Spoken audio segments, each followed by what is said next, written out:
दुनिया से हटकर देखो, वो पास खड़ा मिल जाएगा, खुद अपने से मिलवाएगा। शिरडी तुम्हारे अंदर है, तुम दिल के अंदर देखो।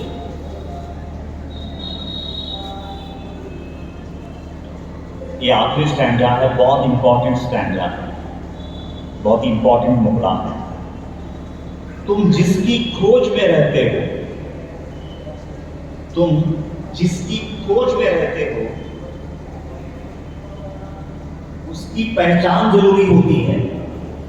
अभी समझो तुम बाबा के खोज में हो, लेकिन बाबा की पहचान होनी चाहिए कि बाबा का स्वरूप क्या है, बाबा का हृदय क्या है, बाबा की मर्जी क्या है।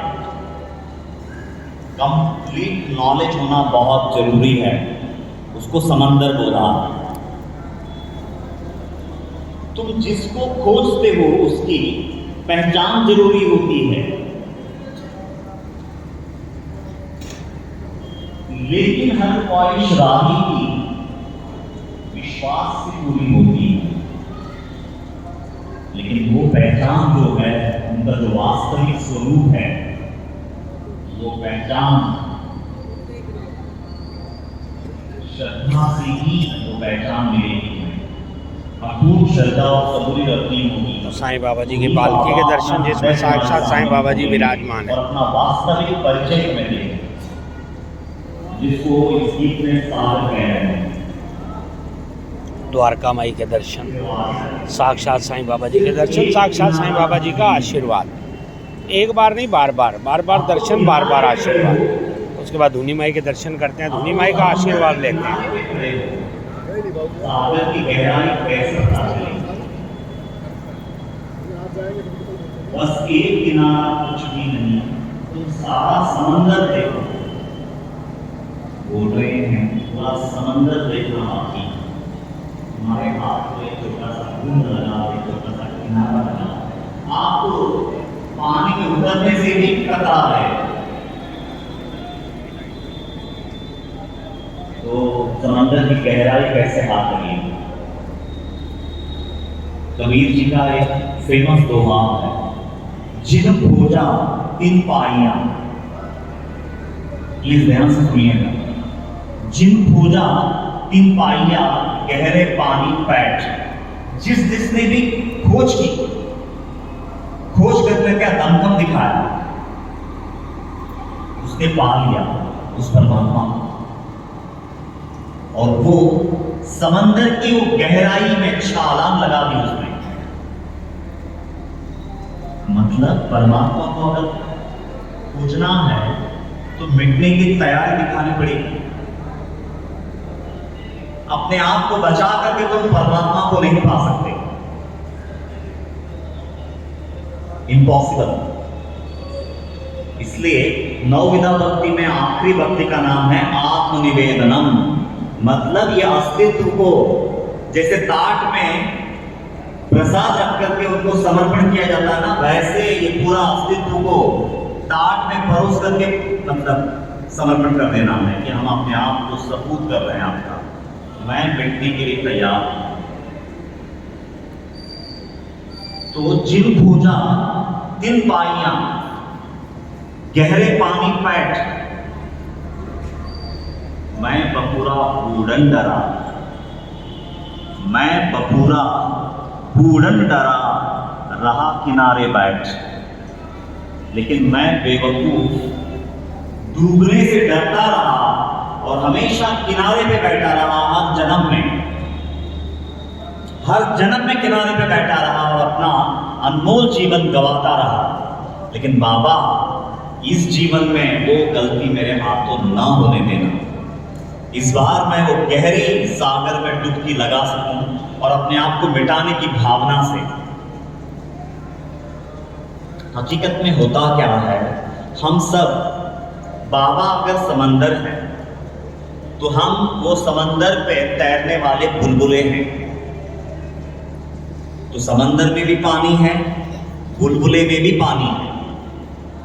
लेकिन है ना, वो बुलबुले को इस बात का अहंकार है कि मैं समंदर से जुदा हूं। तो सदगुरु क्या करते हैं, एक नुकीला चीज लेते हैं और वो बुलबुले को फाड़ देते हैं, लेकिन जैसे ही वो बुलबुला फूट जाती है, बुलबुले का अस्तित्व तो खत्म हो गया, लेकिन दूसरे ही पल समंदर कहलाती है। वैसा मिटना है।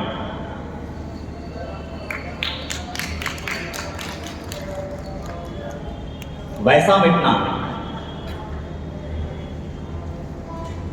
मैं एक एग्जांपल देता हूं। हम सबकी मतलब ना दशा कैसी है आप जरा जान लीजिएगा। एक बड़ा विशालकाय समंदर है, ठीक है। समझो इतना सा बर्फ का टुकड़ा मैंने अपने हाथ में लिया और वो बर्फ के टुकड़े पे मैंने भूसा भर दिया ताकि वो पिघले ना। अच्छा खासा भूसे से भर दिया उसको और फिर प्लास्टिक रैपर से मैंने उसको बांध दिया ताकि हवा प्रवेश ना हो, ताकि वो पिघले ना। और फिर उस रैपर के ऊपर और एक रैपर, उस रैपर के ऊपर और एक रैपर, ऐसा। और फिर उसको मैंने चांदी के बक्से में रखा, वो टुकड़े को, बर्फ के टुकड़े को जो अभी रैपर से बंधा हुआ है। तो किसी को चांदी के टुकड़े में रख दिया, किसी को प्लास्टिक के बॉक्स में रख दिया, तो किसी को पीतल के बॉक्स में रख दिया। ऐसा वो सारे बक्से, समझो 150 है या फिर 1000 है, वो सारे बक्सों को ले जाकर के मैंने समंदर में डाल दिया। अभी वो सारे बक्से जो हैं वो समंदर के तह पे जाकर के बैठ गए, स्थिर हो गए। अभी देखिए, ध्यान से सुनिएगा ये बात। अभी वो उन सारे बक्सों में हकीकत में है क्या? बर्फ है ना, बर्फ पानी होता है ना, लेकिन उस पे भूसा चढ़ गया, प्लास्टिक के रैपर्स चढ़ गए। तो फिर अभी एक चांदी के बक्से में है, एक पीतल के बक्से में है, एक प्लास्टिक के बक्से में है। तो उतने सारे नाम, उतने सारे रूप, उतने सारे, ये सारे बक्से हैं, लेकिन अंदर में हकीकत में समंदर परमात्मा है और ये जितने भी बॉक्सेस हैं ये जीवात्माएं हैं। हकीकत में समंदर जैसा पानी है, तुम भी समंदर ही हो, पानी ही हो, लेकिन ये बातियां जो तुम्हारे ऊपर चढ़ रही है, एक के ऊपर एक, एक के ऊपर एक, एक के ऊपर एक, सारा दिन दा व्रत रखते ना, इस वजह से ਉਹਦੇ ਬਾਅਦ ਫਿਰ अर्ज बना के परमात्मा मैं भी उसी का अंश हूं। जैसा वो पानी है वैसा मैं भी पानी हूं, इसकी विस्मृति हो गई, क्योंकि अज्ञान का पर्वत पे पर्वत चढ़ा लिया था तुमने। शरीर का, इंद्रियों का, मन का, बुद्धि का, ये सब पर्वत चढ़ा लिया। जैसे एक एक रैपर बांध करके फिर उसको देह रूपी एक बक्से पर उसको लगा कि मैं अब ये बक्से को है ना, एक एक रैपर उसका ओपन करता जाए। और जब सारा भूसा साफ होगा, हाथ में क्या होगा? बर्फ, आत्मा और परमात्मा। मतलब हम सब परमात्मा हैं, परमात्मा में ही है। जैसे वो डब्बे पानी में ही है ना, स्वयं पानी है, पानी में ही है, फिर भी पानी से जुदा है। जैसे हम सब हैं, ये जीवात्माएं सब जितनी भी है वो परमात्मा ही है, परमात्मा में ही है, फिर भी परमात्मा से जुदा है, क्योंकि उनके नहीं पड़ेगी। अगर वो उपाधियां खुल गई तो, अगर सदगुरु अपने हाथ में ले ले और एक एक रैपर को खोल दे, उपाधियों को खोल दे, वो भूसे को साफ कर दे और वो बर्फ के टुकड़े को समंदर में छोड़ दे, बस समंदर कहलाएगा। तो इसीलिए बाबा कह रहे हैं कि तू कोई एक छोटा सा बर्फ का टुकड़ा नहीं है ये बंदे, तू स्वयं एक सागर है, तू स्वयं एक ब्रह्मांड का नायक है।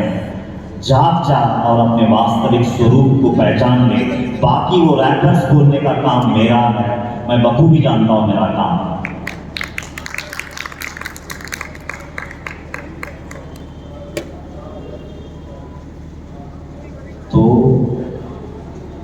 ये बात आज गांठ बांध लीजिएगा, हमारे हाथ जो लगा है वो केवल एक बूंद है, अभी पूरी सागर को पाना है। बहुत से रैपर्स अनफोल्ड होने खुलने, लेकिन जिस दिन हर रैपर खुल जाएगा, अब वो रैपर्स की वजह से देखो, कोई नीले रैपर में होगा तो इसका गुणधर्म ये है, ये औरत है, ये मर्द है, ये काला है, ये गोरा है, ये अच्छा है, ये बुरा है, ये नाटा है, ये लंबा है। फिर तो क्या मतलब, जितनी विविधता बोलो, क्योंकि उतने रैपर्स चढ़े हुए हैं, लेकिन डीप इनसाइड आत्म वस्तु एक ही है, परमात्मा का ही अंश है, वही स्वरूप है। बस कोई समर्थ सदगुरु हाथ लग जाए और वो रैपर्स को खोल दे, तो तुम्हें परमात्मा बनने से दुनिया की कोई ताकत रोक ना पाएगी। रैपर्स जब तक आपके ऊपर चढ़े हैं तो आप जीव हो। जब सारे रैपर्स खुल गए और बर्फ का टुकड़ा हाथ में है, लेकिन अभी बर्फ का टुकड़ा फिर भी समंदर नहीं कहला रही है, क्योंकि हाथ में है, जुदा है परमात्मा से, इसलिए वो प्योर आत्मा है, क्योंकि रैपर्स नहीं है। लेकिन अब ये आत्मा जब समंदर में डाल दोगे तो परमात्मा हो जाएगी। तो जीवात्मा और परमात्मा का डिफरेंस ये है। तो ये जो सत्संग आपके सामने जो राहुल ने मतलब अपना अथाह परिश्रम से जो ये किया है, तो प्लीज उस परिश्रम को जाया मत जाने देना। इतना गहरा बाबा का सीख है, इसको अपने हृदयंगम करके प्लीज यहाँ से ये अमूल्य खजाना अपने अपने हृदयों में भर के ले जाना, तो बेचारे का मेहनत सफल हो जाएगा और मेरा यहाँ आना सफल हो जाएगा। शिरडी तुम्हारे अंदर है, तुम दिल के अंदर देखो तो वो पास खड़ा मिल जाएगा, खुद अपने से मिलवाएगा। खुद अपने से मिलवाएगा मतलब रैपर्स खोल देगा।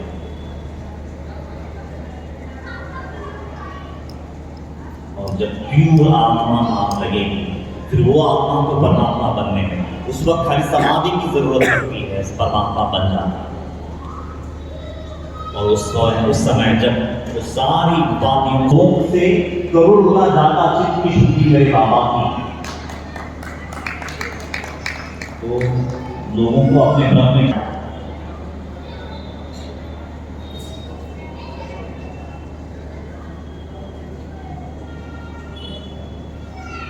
जिस ज्ञान को उन्होंने उजागर किया है, उसकी महिमा को हम समझते हैं और कोशिश करते हैं कि उनके हृदय की तरफ हमारे हृदय तक पहुंचे। तो ये गीत था श्री तुम्हारे अंदर। हालांकि एक कैसा रहता है ना कि लेना तो कुछ और चाहता था, लेकिन पता नहीं ये गीत बाबा की मर्जी थी तो ये गीत होगा। लेकिन अच्छा हो गया एक तरह से ना, आप लोगों को अंदाजा आ गया होगा कि ये गीत मैं क्यों इतना जोर देके मैं आपको बोल रहा हूँ कि प्लीज आप इन गीतों को आप सुनिए, प्लीज आप इन गीतों को सुनिए। तो आज आपको अंदाजा लग गया होगा कि ये गीत का दर्जा क्या है। मैं गीतों से रिलेटेड एक बात बोलता हूँ, तो शायद एक राजस्थान में लिखा होगा ये गीतों को। तो मैं जब ये एक कैसेट हुआ करता था उस जमाने में, 84-86 की बात है, और 90s में, हालांकि उस समय तो मेरे हाथ में लगे थे, लेकिन 90s में मेरे हाथ लगे। तो जब मैं एक कैसेट सुनता था और पता चला कि ये बंदे ने लिखा है, तो हमेशा ये जिज्ञासा बनी रहती थी कि पंडित के राजदान जब कभी मिल जाए तो मैं उनके सामने जरूर पूछना चाहूँगा कि इसकी रचना लिखने की भावना आप में कैसे जागी। तो एक दिन वो सुअवसर मिला मुझे, क्योंकि उस जमाने में पंडित के राजदान और कार्यक्रम होता था जिसमें ये सारे गीत गाए जाते थे लाइव। तो फिर वो लाइव हम बैठे, हमने उनको सुना, तो मुझे लगा कि वो प्रोग्राम खत्म हो गया तो वो निकल गए होंगे। तो मेरी जिज्ञासा वैसी ही बनी रही। लेकिन दूसरे दिन मैं दोपहर का समय था, गुरुस्थान पे बैठा था और अचानक से मैंने देखा कि वो बंदा समाधि मंदिर में दर्शन करके और सीढ़ियों से उतर रहा। मुझे बेहद खुशी हुई और मैं दौड़ता हुआ गया उनके पास में, बोला मैं आपका बहुत बड़ा फ़ैन हूँ साहब, आपके एक एक गीत सीधा यहाँ छूती हैं, मतलब क्या दिखाया आपने। तो उसने मुझे पूछा कि आप कौन हैं, मतलब तो आप दिल्ली से हैं क्या? तो बोला नहीं, मैं मुंबई से हूँ। अच्छा, आप महाराष्ट्र में हैं? तो बोला नहीं, मैं साउथ इंडियन हूँ। तो फिर बोले कि अच्छा, आपको कौन सा गीत अच्छा लगा? तो उस समय साईं सवेरा रिलीज़ हुई थी और वो गीत मैं बारंबार सुन रहा था, तो मेरे ज़बान पे आ गया कि मुआफ़ करना गुनाह मेरे जो कल हमने चलाया था। तो अच्छा, बोला आपको वो गीत अच्छा लगा? तो बोला हाँ। बोला वो गीत में कौन सा स्टैंजा आपको अच्छा लगा? अब देखो वो मुझे कस रहे हैं। बोला ठीक है। तो मैंने बोला कि मेरे को पहला स्टैंजा बहुत अच्छा लगा, जो जिसमें आपने लिखा है कि कहाँ राम है, कहाँ है सीता, कहाँ भरत है, कहाँ है लक्ष्मण। तो बोले इसमें क्या है? बोले क्या समझ में आया इसमें आपको?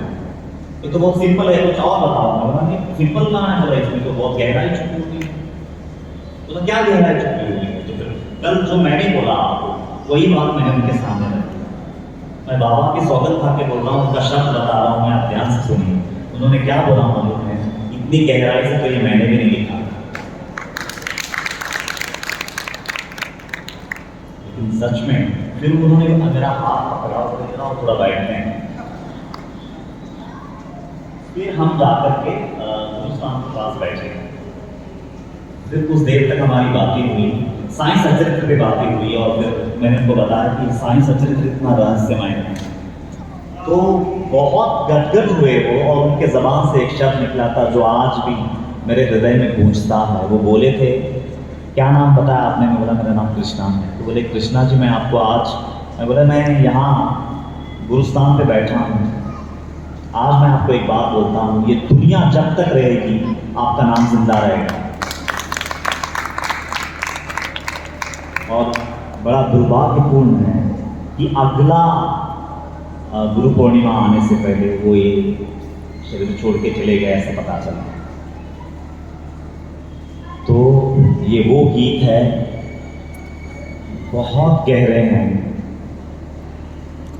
मैं बारंबार इन बातों, क्योंकि आप तो हिंदी भाषी लोग हो, तो साईं सच्चरित्र में जितना खजाना छुपा हुआ है उतना ही खजाना इन गीतों में है जो पंडित के राजदान में लिखे हुए हैं।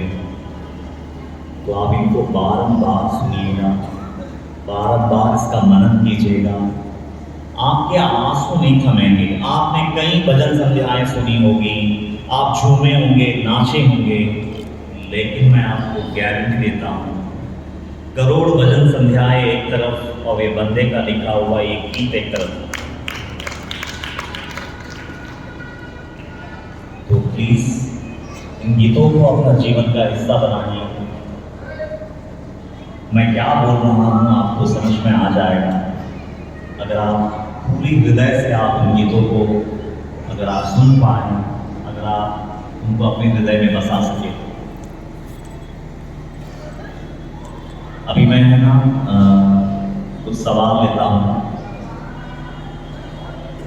जो कल से लेकर के आज तक मुझसे पूछे गए। मेरा वहाँ एक बात है, मेरी गुजारिश है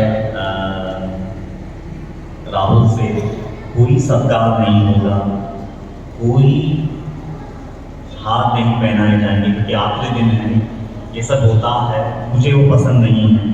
मेरी कोई औकात नहीं है, ना मैं गुरु हूँ, ना कोई आचार्य हूँ, ना कोई ज्ञानी हूँ। अपना अनुभव आपके सामने शेयर किया है। अगर आपके हृदय को छू लिया है तो आप अपने आप में परिवर्तन ला के बताइए, वो मेरे लिए सब कुछ है।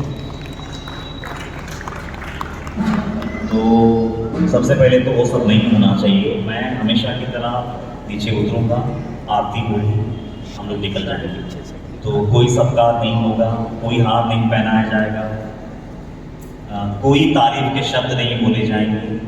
क्योंकि मेरी तारीफ आपकी हृदय जानता है, तो कोई बोलने की ज़रूरत नहीं है। हाँ, लेकिन अगर आपको मेरी बातें सच में अगर सच लगी हैं, आपके हृदय को छुआ है, तो आप अपने आप में परिवर्तन जरूर लाइए। तो मतलब अब कल एक बंदे का कहना था कि अब नॉर्मली मैं पैर पड़ने नहीं देता, लेकिन फिर भी आजकल इतना ज़्यादा हो गया है कि बहुत ऑकवर्ड लगता है। मुझे ऑकवर्ड सा लगता है क्योंकि मुझे नहीं अच्छा लगता वो। तो नहीं, उनका कहना था कि नहीं हम आपको गुरु मानते हैं। तो देखो आप क्या मानते हैं मुझे नहीं मालूम है, लेकिन मैं गुरु कभी नहीं हो सकता आप लोगों का। मैं आज ये बात क्लियर कर दूँ, मैं कभी गुरु नहीं हो सकता क्योंकि मेरे गुरु अभी जिंदा है। तो जब तक वो जिंदा है मैं गुरु नहीं हो सकता। तो आपकी भावना है तो आप अपने पास रखिए उसे, मुझे उससे कुछ लेना देना नहीं है। लेकिन मैं कोई गुरु नहीं है, मैं कोई दावा नहीं करता कि मैं कोई गुरु हूँ, कोई आचार्य हूँ, कोई ज्ञानी हूँ, नहीं। हाँ, लेकिन मेरा अनुभव है, जो भी मेरा जीवन का अनुभव है वो आपके सामने रख रहा हूँ। अगर अच्छा लगा तो उठा के माथे से लगा देना, नहीं तो ठोकर मार देना, वो आपकी मर्जी।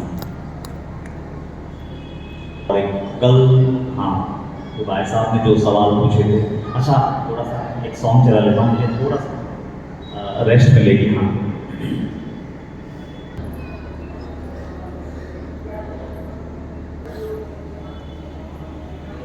साईं सच्चरित्र यहाँ पे कितने लोग पढ़ते हैं? जो हिंदी गीत जो सच्चरित्र है, कितने लोग पढ़ते हैं? प्लीज जरा हाथ उठाएं। हिंदी वाला, हाँ ओके, फिर भी बहुत कम है। और कितने लोग अपने आप को साईं भक्त मानते हैं? प्लीज जरा हाथ उठाएं। कितने लोग अपने आप को साईं भक्त मानते हैं? जो लोग हाथ नहीं उठा रहे हैं वो अपने आप को साईं भक्त नहीं मानते।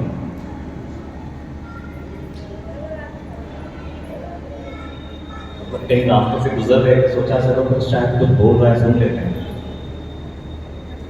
ऐसा है। या फिर ये सात्विक अहंकार भी हम क्यों